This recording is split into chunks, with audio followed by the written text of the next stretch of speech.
is neo-Hasidic. It's Kabbalistic. It's Mussar-oriented. What I look for in the Torah is ethical messages and spiritual connection, and mainly the oral tradition expands on this. So I'm a big fan of Midrash and all kinds of Hasidic commentaries, etc. One of the stories that's told about a great student of one of the great scholars, Rabbi Yitzchak Alfasi, the Rif, his student went through the whole Talmud, and he came to the rabbi and he said, "Rabbi, I just went through the whole Talmud." And he said, "But how much of the Talmud went through you?" In other words, so I'm from a school where we need to reach the soul, and Judaism should be transforming, not just a literary reading of it.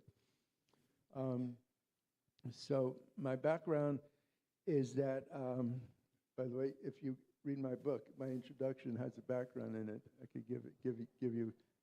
You can't buy it on Shabbos, but if you want to take a copy, I'll give it to you, and you could always reimburse me after Shabbos, whatever. Yeah. So we're just warming up the crowd. We haven't. We're waiting for you. Yeah. I was just telling this story about the Rif. Have you ever heard of that story about? No. The Rif. Which story? The Rabbi Yitzchak Alfasi, his student came to him and said to him, "Rabbi, I just went through the whole Talmud," and he expected praise, but the rabbi said back to him, "But how much of the Talmud went through you?" So. Just for the record, there's still some people coming in. I tell people 1:15 so that they get in here for 1 o'clock start. So you all did great. Thank you. Okay. So for one other story before we begin, and that is that the Torah, to me, is a heart book. The Hasidim ask, why did the Torah begin with a bet and end with a lalef? The first word is Bereshit bet, and the last word of the Torah is Yisrael Lamed. Lamed bet spells lave. It's a heart book. It's to go deeper than just the intellectual level. And you have so many stories that really raise you up in that way. There's one final story before we begin, and that is a story about a very Rav Aryeh Levine. He was the best friend of Rav Kook, and he had a shul in the area in Yerushalayim which was very Orthodox. So he was struggling to get a minyan one afternoon, and he saw this tall young man who wasn't very religious. He was a secular person, and he went up to him. He said, "Can you help us make a minyan?" So the guy said to Rav Levin, "Rabbi, why are you asking me? Don't you see that I don't even have a kippah on my head? I'm not interested in tefillah." So Rabbi Aryeh said back to him, I can't see what's on top of your head, but I see that you have a big heart." And this was transformed him, and the person became more religious after that. But it's a heart book. But we'll get into the letters afterwards. I don't know what Sharon has in mind, but we'll see. Hi, everybody. Thank you so much. Thank you for joining us. I'm so excited about this conversation with, as I said earlier, a teacher and a friend. And I will share with you that technically speaking, the bio that you will read of Rabbi Mel Gottlieb will tell you of his accolades and his degrees and his awards. And he, in fact, was, as I said earlier, the longest serving president of the AJR, built this chaplaincy program that is renowned around the country. Rabbi Barbara Zaki is a graduate of the rabbinical program at AJR, and also is not retired, but is not retired, because he spent his time really working on this book and also overseeing a really important collaboration that's happening right now with Loyola Marymount University, which is rooted in the very heart of Rabbi Mel Gottlieb's work, which is building bridges. And so I want to say something that's not in the formal bio, which is when I first moved out to this city, when David and I first came out here and we were looking to find where the good Jews are, Rabbi Mel Gottlieb kept popping up at all the important places in all the right moments. And places where you, frankly, forgive me, would not expect to see an Orthodox rabbi. At protests and gatherings and vigils calling for peace, at multi-faith conversations and discourse. Not only your presence there, but really your rabbinic presence brought an air of legitimacy and honor, not only to the gathering, but to the Torah. And so I want to introduce you by saying that you are a Kiddush Hashem, that you are the embodiment of a sanctification of God's name, that you step into places that many others do not. And it changes not only those gatherings at the margins, but it changes people's perception of what Torah is in a way that leads more people to see themselves, for themselves, a path that is a Torah serious path. And so I really thank you for being, long before we became friends, I was an admirer. And then I think we became friends through Annette, who's the most wonderful. But I feel so blessed to have you as a teacher in our community, and to really have you as a friend. So thank you for being here, and thank you for this beautiful book. It's called Torah Travels, a psycho-spiritual journey through the weekly Torah portion. And what I would love if this could be a conversation between us, but I'm just going to start by asking the obvious question as we begin, which is, what is a psycho-spiritual framework for reading Torah? And tell us a little bit about what inspired you to take this approach to our weekly walk through the Torah. Okay. I will happily do so. I just want to also tell the people where I'm at. Rabbi Sprouts, can I call you Sharon? Or, Yes, okay. You can, but David cannot. I recall meeting Sharon at two places. One was an environmental conference at Loyola Marymount many, many years ago. We were the only two rabbis there. I don't know if you recall that. And secondly, when we started AJR in Venice in a little shul, we had a Monday night lecture series, and I invited Sharon in to give one of those. And she taught a Mishnah from Sanhedrin about why a human being was created singularly, for four reasons. One is to show the absolute value of every human being. If you destroy one human being, it's as if you destroy the whole world. If you save one human being, it's as if you save the whole world. Secondly, to teach us about equality. We can't say my father is better than your father. We all come from the same Abraham. Thirdly, was the value of uniqueness. Because when Mishnah says, when God created the world, he created every human being different, unlike someone who creates coins, the same stamp, but each person is stamped differently. And fourthly, everyone's supposed to say, Bishvili nivra olam, for my soul's sake was the world created, for my soul's sake. And that means that have joy in it and be responsible for the world. So I said to myself, wow, this is a person of my own ilk, because I used to teach that, you'd scream, and I said, got to meet this, can't say gal, but this rabbi. So it was a kinship of spirit. Can I just share something about that moment? Yeah. I was very aware that of something that I experience every week when I'm speaking and you're in the room, which is you're about to share Torah that at least one of the people in the room knows a lot more about it than you do, and you have to teach anyway. And so I was very appreciative of your grace, and the Torah of Rabbi Yitzhak Greenberg, who's both a friend and colleague and teacher of ours, is one that I think should be spread over the course of many generations. And so I was honored that you invited me to come and teach there, and deeply humbled by you, as I always am, including what we'll talk about later, when Rabbi Gottlieb always comes over after a sermon, and often to tell me that I got it wrong. And right. I love that.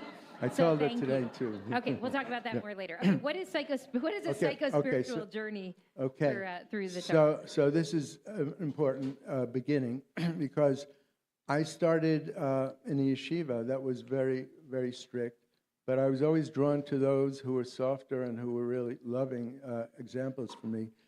And I began to study Musar. Musar is the teaching of Rabbi Yisrael Salanter, who says several things. One is that a human being, the rational part of the human being, is much smaller than the unconscious part, the irrational. He calls it the keha, the dark part, and the or, and the light. So that unless we get in touch with the unconscious part, our behaviors really are controlled by neurosis or things that we're not aware of. Secondly, he said that the Torah came to create a mensch. The more human you are, the more Jewish you are. And he was famous for the third saying, and that is that rather than worry about another person's spiritual level and your own physical needs, worry about another person's physical needs and your spiritual level. So there are many stories, examples of that. One small one is he had a synagogue, and every time, mincha time, the people would open the window, shout out the window, people, come in and help us make a minyan. He got up on the bima one day and he said, people, why is it that I see you every afternoon calling out of the window, people, come and pray with us? Why is it that I don't see you in the evening opening up your window and saying, poor people, come in and share a meal with us? All the stories have that principle. Rather than worrying about another person's spiritual level, your own physical needs, checking if they're wearing tzitzis or not, worry about another person's physical needs, are they hungry, and your own spiritual level. That always touched me. So as I continued, so I graduated Yeshiva University. My first job was at MIT as a Hillel director, and I was teaching Musa. I wrote a few articles on Musa. So down the block on College Avenue, there was Chavarat Shalom that had just started. And the people who were there were Art Green and Hillel Levine, and everyone there became the future leader of the Jewish community. So they invited me over to teach Musar. And I was so caught up with Hasidic, with art and all the people who were teaching. So I kind of shift my energy toward Hasidus. And also at that time, I was also involved in a graduate program in psychology and social work and studying and teaching Freud, Jung, and others. And I realized that the spiritual dimension that Jung was speaking about was very akin to the Hasidic dimension. As a matter of fact, if you read Jung, you see in his footnotes, he says, everything that I've learned, the Maggid of Mezerich has already said. Mind-blowing. You'll see it right written. And the thing that I liked about Jung and also Kabbalah, which comes in also a little bit later, was that he had a very complex view of the Godhead and of the tradition. He preferred the Hebrew scriptures over the Christian scriptures because he said the Christian scriptures only have a trinity, and they leave out the feminine or they leave out the shadow. The Jewish one is model of fours, of wholeness. So the psycho-spiritual journey to wholeness is embracing the opposites.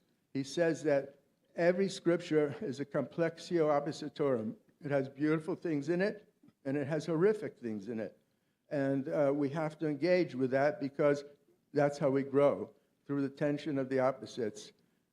To the extent that the Bible is so horrific, when I taught at a place called Pacifica Graduate Institute, I taught a course called Myth, Literature, and Religious Studies. I taught a third of each of the course was devoted to each part. Myth, like I would teach the myth of Hermes. He's a Gemini. He was crawled through the whole. I'm a Gemini, so I loved him. The literature, I would compare Hesse to James Joyce to Kafka. Kafka being overwhelmed by guilt, and Joyce following his bliss, knowing that he was an artist. He left the religious place, comparing these things. And finally, the Hebrew Bible. When I got to the Hebrew Bible, there was a rebellion in the class. They said, why are you teaching this? This is horrific. This is torture literature. I said, look, let's be patient, persistence, and prayer. I always tell them the 3 Ps. Let's wait and take a look. So I began to go through it from a Jungian perspective or Kabbalistic perspective, starting from, is it okay if I continue talking? Okay. I can talk for many hours. So anyway, we started with the notion that Judaism is a religion of faith, not a religion of truth.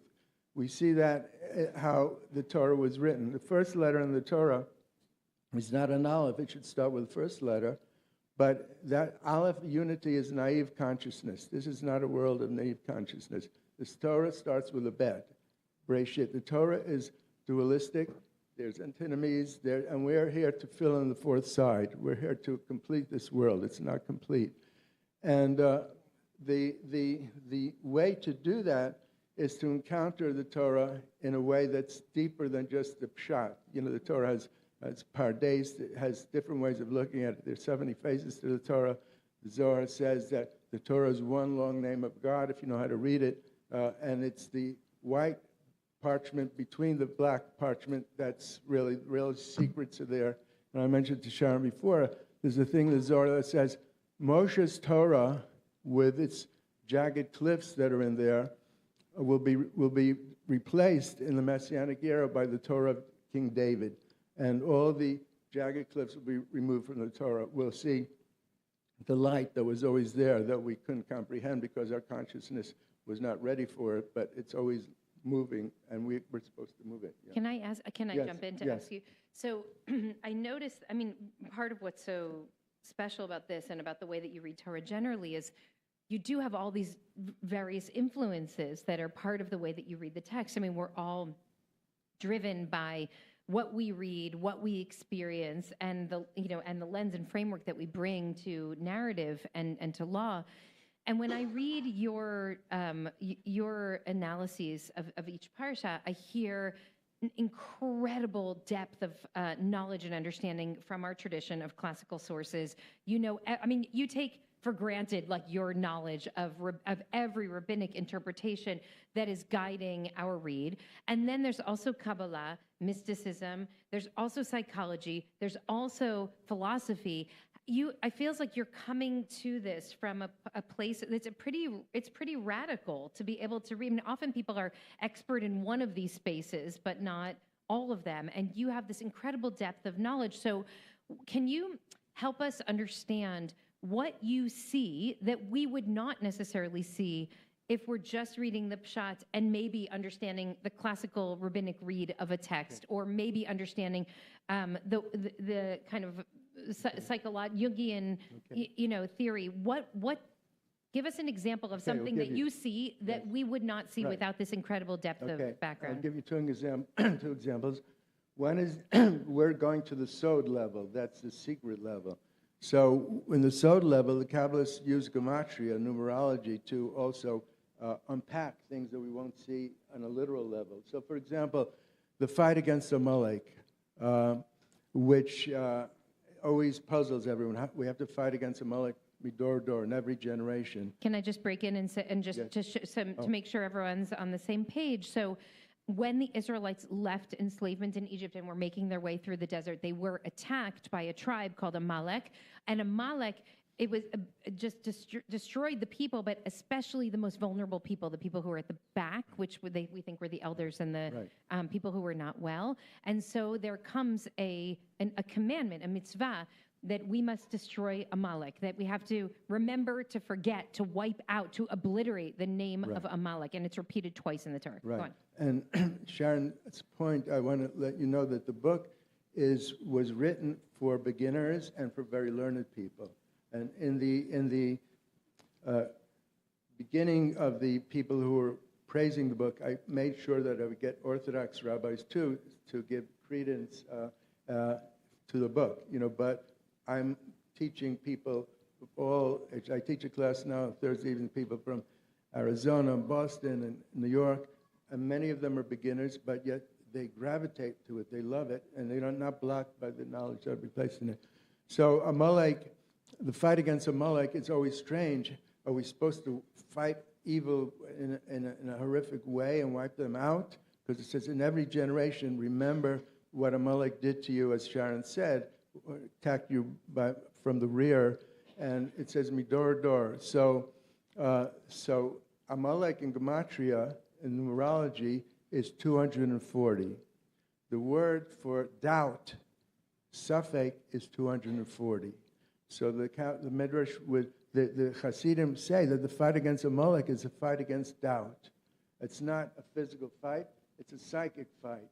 Because Amalek, you were so hot leaving Egypt, you had so much faith, all these miracles, and this nation came along and says, we don't give a damn about your God or your miracles. And that attacked the faith of the people. That created doubt in the people. So that's the fight against Amalek. Also, it says, Lech Raid. This is also the Kabbalah. It says, Moses, so it says, Midor Dor, in every generation fight against them. The same words, Dalad Reish, you find in the month of Adar, it's a secret of Purim. But also when the golden calf was broken, God said to Moses, Lech Raid, go down, Reish Dalad. In the Torah, there are two letters that were larger than the others. One was Shema Yisrael Hashem Elokeinu Hashem Echad, the Dalad is large, and Lo Yilech Elohim Acher, and you shouldn't have any other gods before you. The Reish is large. So look, they're making the Reish into the Dalad and the Dalad into the Reish.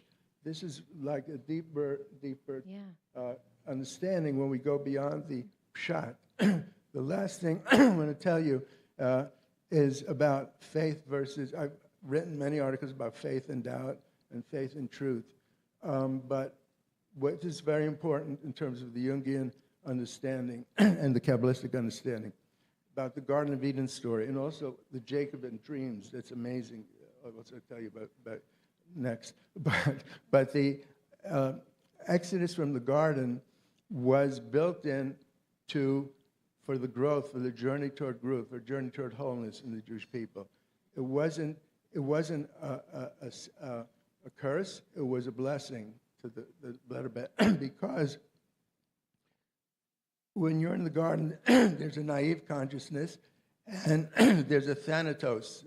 Freud calls it death wish, to go back to the garden, to de-stress. But that means no growth.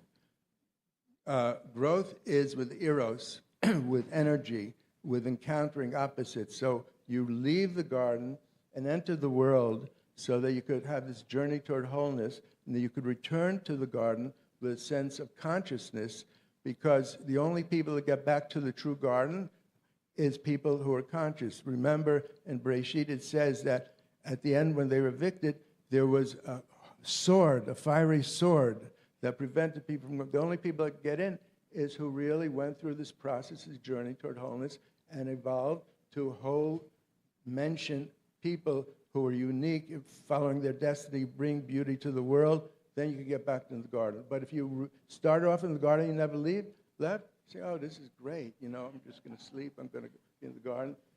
But it's a death wish, really, as Freud says. It's eros and thanatos. So the last thing I'll tell you, and then we'll go to you, okay? She's here. Sharon's here, too. That's what Jackie Mason once said to me. So the notion of faith and doubt is very important. And the story of Jacob and Jacob's dreams are very beautiful. And I will get to Kabbalah later. But why Jacob's dream is so important is because he's called Ish Emet, the person of truth, Titein Emet LeYaakov. And yet, Jacob was the biggest trickster in the Bible. He tricked Esau. He lived with Lavan, who was a trickster in his own right. He learned how to lie and be a trickster. And when Esau came after him, he wanted to run away.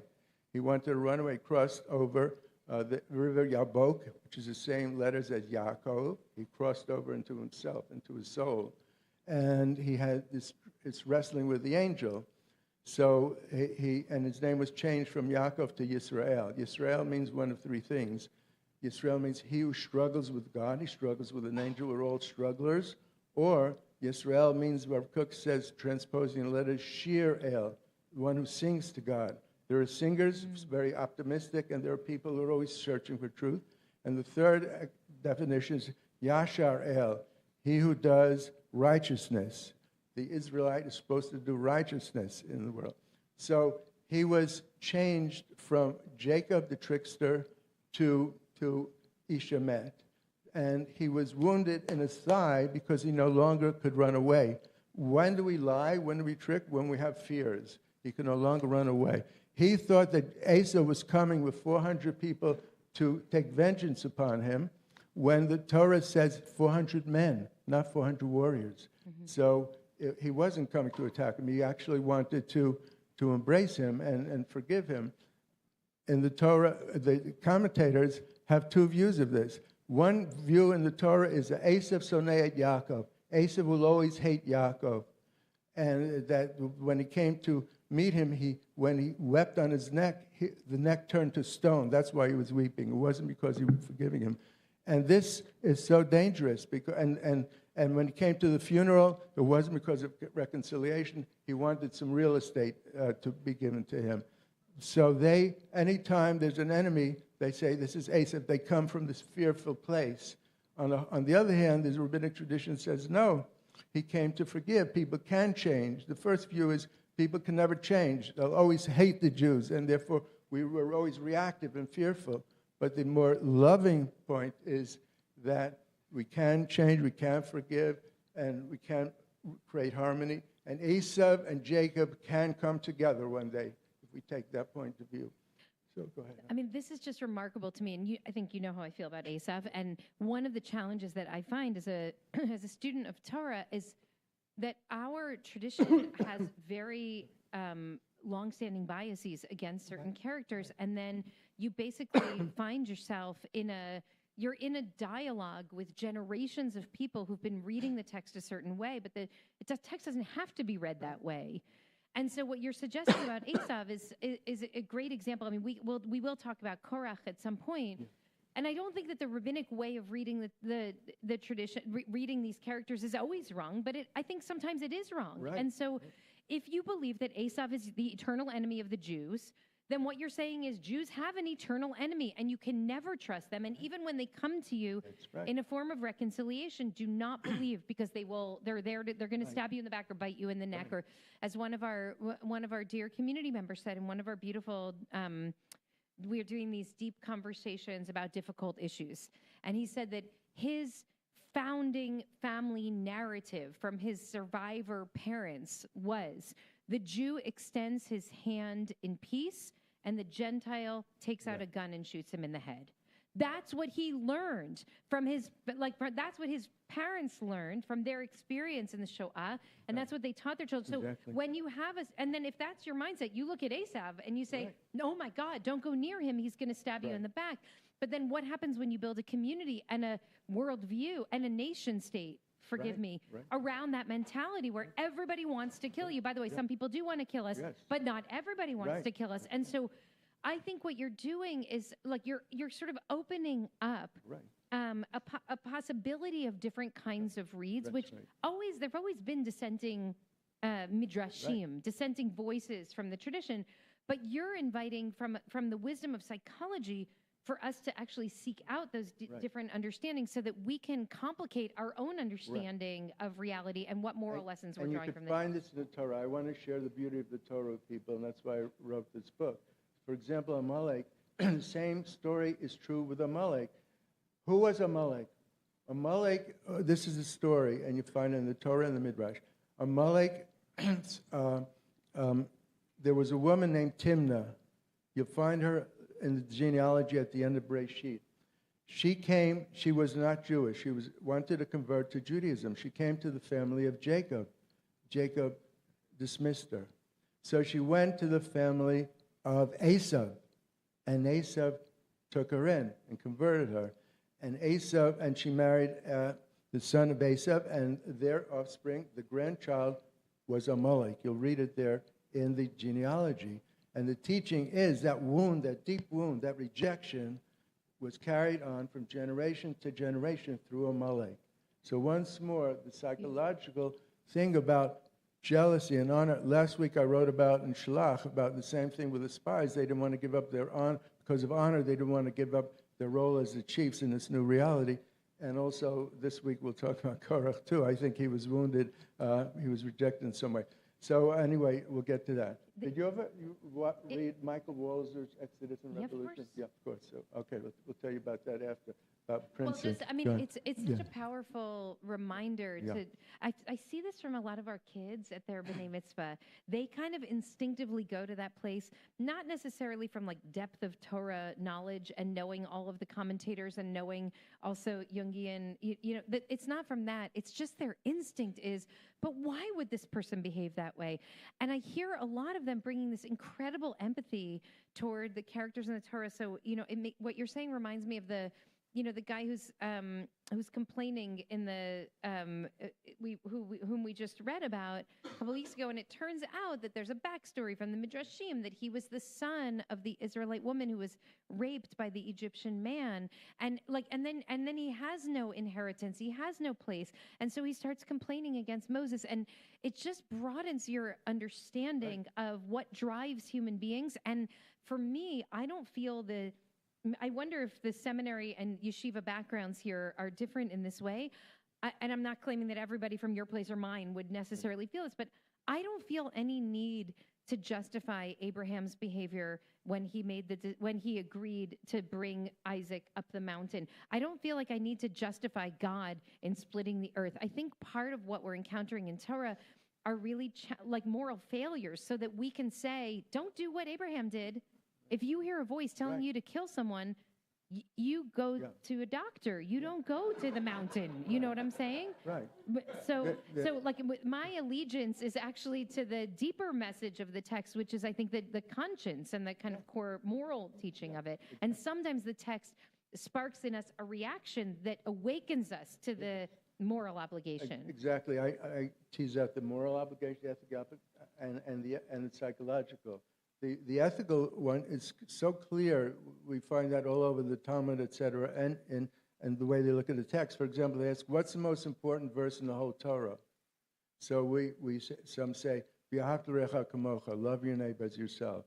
But Nazai disagrees. He says it's a verse even greater than this. Zeh Sefer Toledam. This is the book of the creation of all humanity. We find in Genesis 5:1, because the first one implies someone who's like you. Love your neighbor. But the second one says all human beings are created in the image of God. Accept difference. It's such a challenge that we have in our world today, to accept difference and accept the difference in yourself. That starts, you have to love yourself. And then another person says, there are two other views that people are not aware of. One says in the Mishnah, Shema Yisrael, faith is very important. And the fourth one, no one knows, except Sharon probably knows. But that is that the most important verse is, you should bring the sheep in the morning and in the afternoon. Do you know that? Bring the sheep, because it's about habituation, that if you get into Naaseh v'nishma, if you do it, you will become it and you will understand. And lo and behold, this is what's really mind-blowing. In this Mishnah, they agree that the fourth view is the correct view. I never agree with that, but I think loving that every human being is created in the image of God. That's the essence of the Torah. That's the essence of the Torah. Can I ask you? I have to ask you a personal question, which you can feel free to not answer if you're not comfortable. But I mean, you're very unusual, really, in the world of Torah scholars. You're very unusual, and in every part of the world I am. But go ahead. In every part of the world. I mean, how you explain that part of the way that you were awakened to this approach is by learning Musar and learning Yisrael Salanter. And by the way, my personal favorite is when somebody asks him, like, what makes matzah kosher? And he says, it's the way that they treat the women baking it, And like, this was such an extraordinary human in the world. And somehow Yisrael Salanter reached through the generations and touched your heart. And I get that sent you on this journey, but the way that you read text and humanity is so compassionate. It's so full of love. It's so full of grace. And I know that often puts you at odds with more traditional renderings of the text, and often even with communities that are increasingly driven to look at the text in a closed and narrow and hardened way. And you are soft and loving and generous in your read. And I struggle with why a text that could lead people to love so often leads people to hatred and to violence. And why is it that there aren't a million rabbis who see the world like you do. Well, there are probably 500,000, but I always love in Kedoshim, then chapter 19, they call it the Holiness Code. This is when I was at Princeton, the Hill director there, we had a weekly Bible study, and when we finished Exodus, we went to Leviticus, Vayikra, the Lutheran minister said, well, let's skip this. There's only about Karbanot, sacrifices. So I said, okay, open up to chapter 19, verse 17. And they looked at it and it says, "Ve'ahavta l'recha kamocha," you should love your neighbor as yourself. There are three verses. "Hochiach tochiach et mitzacha," you should surely correct your neighbor. Don't hold it in, speak out. "Lo tisna d'achicha b'levavecha," do not hate your neighbor in your heart. "Ve'ahavta l'recha kamocha." So the reason why many people do not come to the place of love is they're not enlightened. They don't understand that you have to work on yourself. You have to speak out. You can't be dishonest. You have to tell it, and you have to hochiach tochiach in a way that you rebuke yourself first. In other words, be open to accept, and then because if you hate your neighbor in your heart, you can't get to the place of and Jews are suffering from PTSD, as you mentioned, the insecurity that which you suffer through history. It's hard to trust. And therefore, another teaching in the Torah is that although this is not a world of truth, we say Olam Hamet is that when you die, you go to Olam Hamet, the world of truth, that this is a world of faith, and that we have to work on a daily basis to conjure up the image of God within ourselves and meet with beautiful people like yourself who are also emanate that goodness. And we say, there's God. They once asked Gandhi, is God love? And Gandhi said, I'm not sure if God is love, but to love is God. To love, to be a being of God. We're all God's children. We're all emanating love, and that's what will heal the world. And Judaism is a religion of community. IKAR is such an amazing community of love. And you go out in the world, you journey toward wholeness, take the psycho-spiritual journey through the Parashiyot, read my book. I'm just kidding. And I have some copies here. And then... He's not kidding. And then... and so I think it has to do with healing of the self. You have to begin to work at it. It just doesn't happen because many of us are wounded, you know. Yeah. One of the things I was very fascinated with, you know, I'm an analyst too. I don't know if you know that. I'm not taking any patients today. But I love teaching, by the way. I've taught literature, psychology, religion. Wherever I teach, they say, we can't imagine you being in another place. But I came to the conclusion, it's not that I love Judaism or psychology. I love teaching. I could teach anything. I love to explain things, as you know. So I'll give them a chance. I'll give her a chance. So I just want to tell you one more thing before I give Sharon a chance. And that is... the other thing that I got involved with was Kabbalah. And by the way, you say I'm a little different, unusual. When I was a rabbi at Kilat Marav, we once had a fundraiser, and we decided that each person and the clergy should do something to raise money. It was done on the Santa Monica Pier. So I said, I'll do astrology charts. Do you remember, Ellis? Were you there then?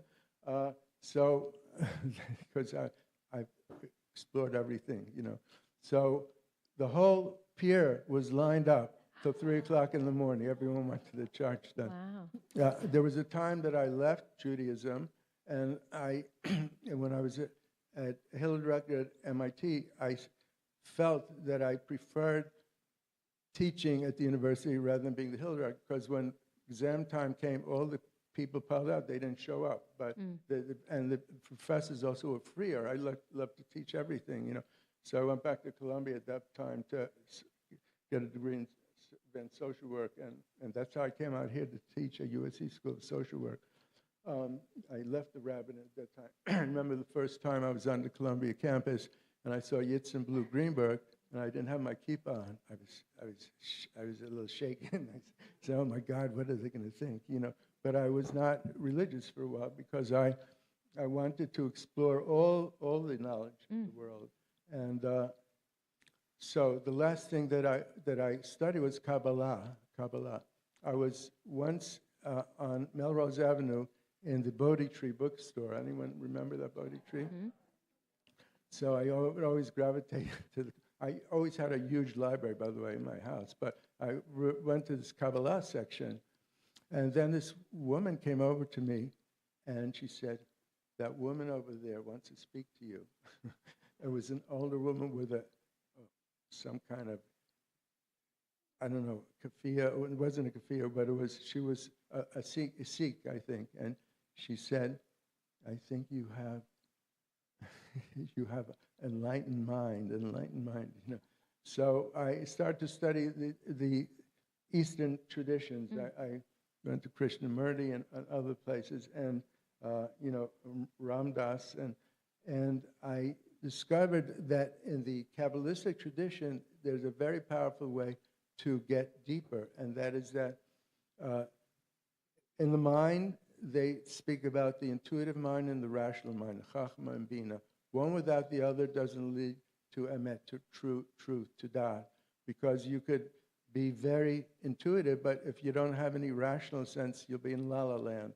On the other hand, if you're only rational, you'll miss the deeper art in the world and the beauty in the world.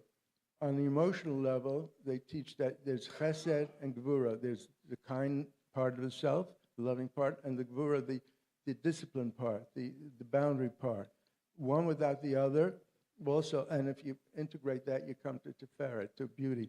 One without the other, just loving with no reason, even when it could be dangerous or it's because your own need doesn't lead to enlightenment. On the other hand, gvura, discipline and harshness and cruelty doesn't lead to, but you need to integrate both. There are times that you need to set a limit, even though you're loving. And finally, on the lowest level is the level of action, and that's netzach, hod, and yesod. And netzach is assertiveness, hod is receptivity, and yesod is creativity. That there are times that you have to go out and be aggressive. There are times you have to be open and accepting to others, and then you center with being able to be creative. So there are meditative systems. I used to teach when I was a rabbi in Kilat Marav. Friday night, we were in Brentwood Presbyterian Church. I did a meditation to take people up into the heavenly world.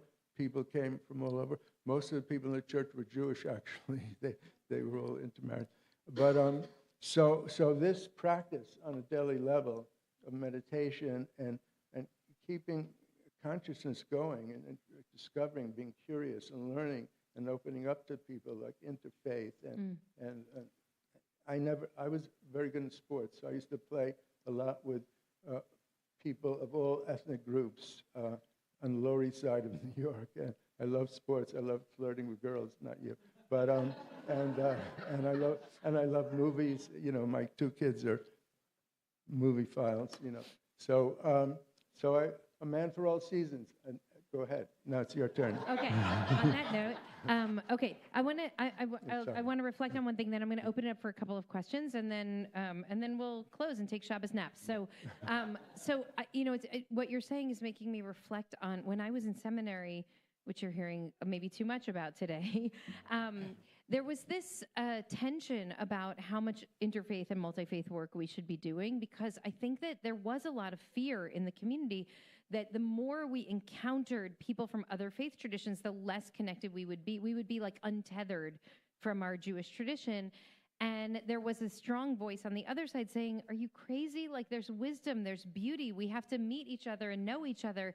And so I went to a lot of intersem gatherings where we would meet people from other traditions. And I found, even hearing the warning of one of the great teachers, of the time, what I don't support is promiscuous syncretism, he would say.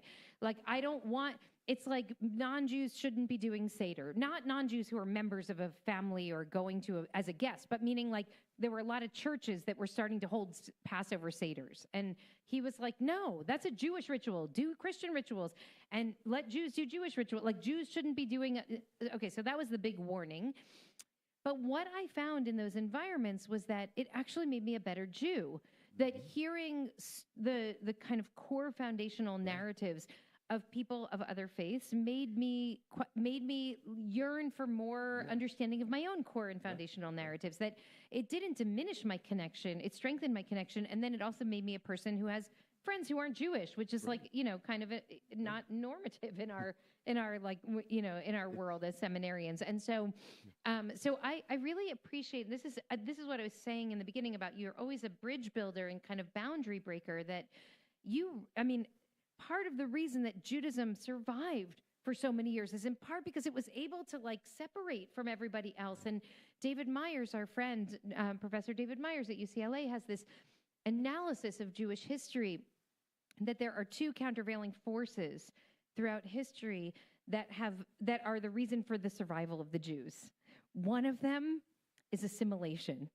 That Jews survive because of assimilation, because wherever we are, we're able to learn the language, learn the culture, get along and make survive in the culture. But the second force is anti-Semitism, right? Because we're never able to fully get it. Just when you think that you're just like everyone else, they remind you you're not. Right. So somehow these two factors that are both seen as really destructive to Jewish life end up being the very forces that have made it so that we can, against all odds, survive for all these years.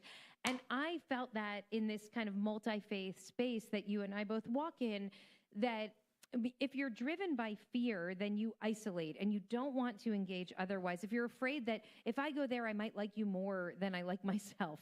But if you trust yourself and you love and know yourself and your tradition, then going somewhere else only spreads love. It's it's sharing our Jewish wisdom with others, and it's also making our Jewish spaces better because they get a lot right in church, honestly. There's a lot about, there's so much from other faith traditions that has actually strengthened our davening experience at IKAR, for example. And to not be afraid of that, because we're not getting all mixed up and confused. We know who we are, and there's actually really important work to do together, peace building work and justice work and working on our city and our country and the world that we can't do alone. And so I feel you are the model of that kind of rabbinic engagement, and I'm so moved by the way that you've navigated that over the last couple decades since I've known you. Thank you. That story of Princeton, when I showed them that it was a transforming moment for them. They always thought that the Old Testament was bad, and only the New Testament had love your neighbor as yourself. When they saw that, they said, wow, I'll study more.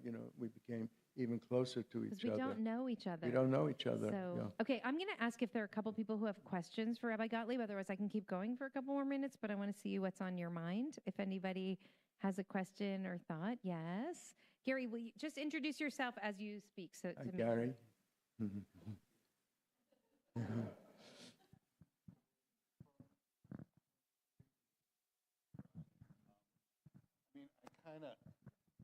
Obviously I get that part of the message was that Moses should have maybe been more open-minded or empathetic to the plight of Korach and his followers.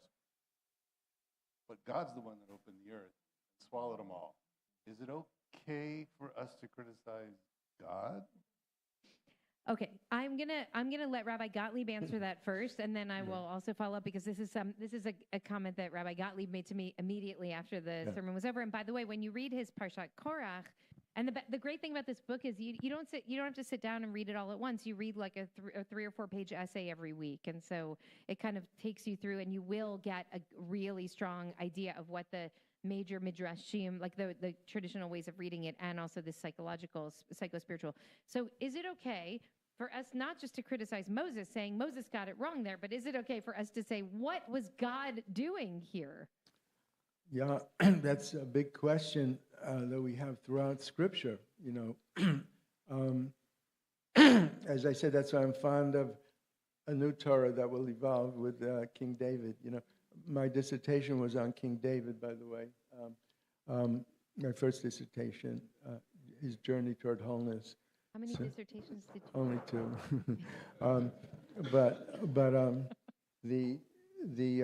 Actually 3. Adorank, and we didn't finish it. When I married Annette, I was working on my dissertation from Columbia on the comparison of Freud to a person named Otto Rank, the different ways they did therapy. And so we didn't have computers then, and that would put down with the survey, number 1, number 2, number 3, we added them up. And then it came, we were dating then. And it turned out that the result was that both the Freudians and the non-Freudians were eclectic. They were practicing the same way. So I said, forget it. It's worthless, so I didn't finish it, because there was no contribution. I thought, anyway. To Gary's question. Gary's question. Can we criticize God's behavior in the Torah? Okay, so there's a Yiddish expression, von a kasha starbt nicht. From a question, no one dies, So we can question God. There are so many Hasidic stories, especially Rabbi Yitzchak of Berditchev. He's always fighting with God, and he's always asking God to forgive his people. God, where are you? And the eclipse of God, the absence of God. This is where I disagree with Yitz Greenberg totally over the last decade, because he has this thing, this third stage of God. God's absence so that we could be fully human and do God's work, But just the Holocaust, and, this is Amalek. This has really harmed our psyche. So we have to work even with the questions and continue. It's not for us to complete the work, nor are we free to desist from beginning it, Pirkei Avot. So we can't have God, we don't know. See, this is what didn't speak about before, that this is not a world of truth, this is a world of faith. And faith means encompassing doubt. If you say that I believe totally, it means you're not having the image of the Ein Sof, the Mysterium Tremendum. You're thinking about something, and Jung says that everyone who uses the word God has a different concept of God. My God may not be your God, but the God in the Torah can be very jealous and very harsh. So we have to sit down with God, and have a little conversation and say, God, I might have done it a little bit different, but we also say Kel Rachem V'Chanan, that God is merciful. So it's a composite of different voices in the Torah, So you have to resonate with the voice that speaks to you. When Sharon and I were talking about the Parsha, we had just a different take on it, and I mentioned that same thing. It wasn't that Moses did it, because Moses, at different times when the Jews complained, he asked God to forgive them. And even the Benos Slavchad, right after that he acceded to their requests for possessions of property. So why here was he not? Because they didn't even want to speak to him. He reached out to Datan and Aviram, and they didn't come. So when there's no dialogue, it's futile. And he thought, this is going to destroy the whole community if everyone's going to rebel. This is why I mentioned to Sharon about Michael Walzer's book, who was at Princeton at the same time. He wrote this book about wars and revolutions, and that every revolution has a point of crisis, and everything depends on facing that crisis. So the French Revolution, for example, when there were people who were naysayers and wanted to overturn the revolution, they had to be cut off, or else everything would have been gone. It's the same thing with the golden calf. The people who rebelled had to be cut off. So that's very harsh. And the question is, when is that ethical or not? I disagree with Walls. I have that in one of my chapters, chapter on the golden calf, because I say that it's much more important to educate the Jews rather than be harsh with them. Because in the desert experience, it was really an educational experience, even with all these trials. And the best way is love and education and explanation. So I would sit down with God and tell God to be a little bit more compassionate at times. I don't understand those passages in the Torah compared to the other passages that are so beautiful. So as Jung said, it's a complexio oppositorum, that there are opposites there. Why is that a blessing? Because once more, if we're complacent and only see the lily white thing, firstly, we're in denial. This is not a world that doesn't have darkness. But also, we don't have a chance to encounter it and create a true faith that even with that which I don't understand, I'm going to take responsibility for myself and be as Gandhi said, the loving person that I was meant to be, even if I have an image of God that seems to be questionable for my psyche. So I don't know if I'm answering your question. So I'm trying to get out of the question. Sharon passed it on to me. So thank you, Sharon. So I agree with you. There's terrible things. Not only that, the story of Saul, the book of Joshua, it's filled with killing animals. We're animal lovers here, and killing children, and it's just very hard to believe. And then you have the political situation, with Netanyahu and Trump, and that might makes right. He says, not by might and not by power, but by my spirit alone. There's so many beautiful things in the Torah and the prophets. I'd rather focus on that. And that which I can't understand, doubt is part of faith. If you don't have any doubt, you're not thinking about the right thing, and you're not going deeply enough to really confront the doubt that you have. When you begin to confront that, you become much more whole as a person. You become honest, and you say, I don't know. That's why I'm not going to defend God, because I say, I don't know, and it disturbs me, and I would like to have a conversation with God about this. Thank you. Amen. Amen. I'll just say two very quick things about. Just 1 second. I was going to say one more sentence. The Torah was written by probably different people with different psyches. So those are the militants that spoke that way. That's all. Yeah. Yeah. So two things. One, we have seen in Torah what Moses does when he believes that God's decree is unjust, and how Moses will stand in the breach to stop God from harming humans, and doesn't do that here. So you're right that God opens the earth, but in this story, Moses is like, okay, everybody clear the way because God's about to do something terrible. And then I also am thinking, and I actually agree with a lot of what you just said about something that Elie Wiesel famously said, which is the Jew can love God and the Jew can hate God, but the Jew cannot ignore God.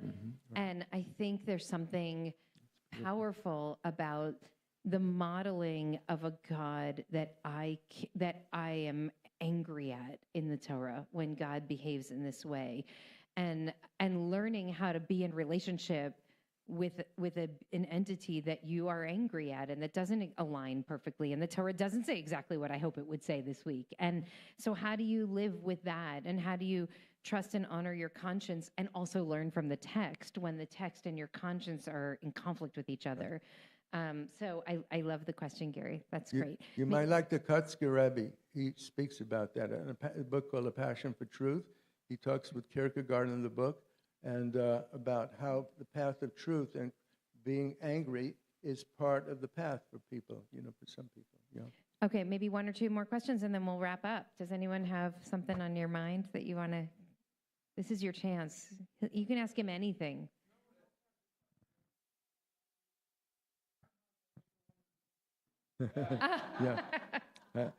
Yeah, but I have a whole list of them. The Deer Hunter and Raging Bull, anything by Scorsese I love, and a lot of others. Resurrection, that's a film everyone should see. By the way, when I teach, I also teach through film. Resurrection, and I'm going to end now. Resurrection is with Ellen Burstyn. It's a film about a true story about someone who dies in a car crash. They went off in Malibu. Her husband died, and she recovered. She was in a state of death, but she came back, a near-death experience, and she became a healer because in the upper world she saw such love and light, and she became so loving. And when she encountered people, they were transformed. They were healed. It's a true story of Rosalind Guerrero. They did at UCLA. They examined her to see if she was different or whatever. She was a normal person, but the love bug creates healing. Beautiful. Just like your book says. I'll tell you from the sacred to the mundane, a little Groundhog Day story. Maybe we'll close with this, which is when I was teaching at Milken when I first moved out here before we started IKAR. I had an 11th grade Jewish law class. And we show them I show them Groundhog Day at one point. David was also teaching a class on Jewish ideas in film, and we talked a lot about it. We brought them Groundhog Day, which is not a Jewish movie, but it's such a Jewish movie because if you haven't seen it, it's like a person wakes up and gets the same day over and over and over and over until they get it right. And so, like we were just talking about the Aliyah this morning, Janine, right? Like it's like, okay, so you know, like if you didn't get that one, try it again. And so I was showing it to my 11th graders at Milken, and in the final, like at the very end of the movie, they end up in bed together, like it's morning, and they clearly, like they broke the spell and they kiss. And my 11th graders went, ew, when they kissed. And I'm like, guys, it's just a kiss. Like you're in 11th grade. I was shocked. And they said, yeah, but nobody wants to see people in their 40s kissing.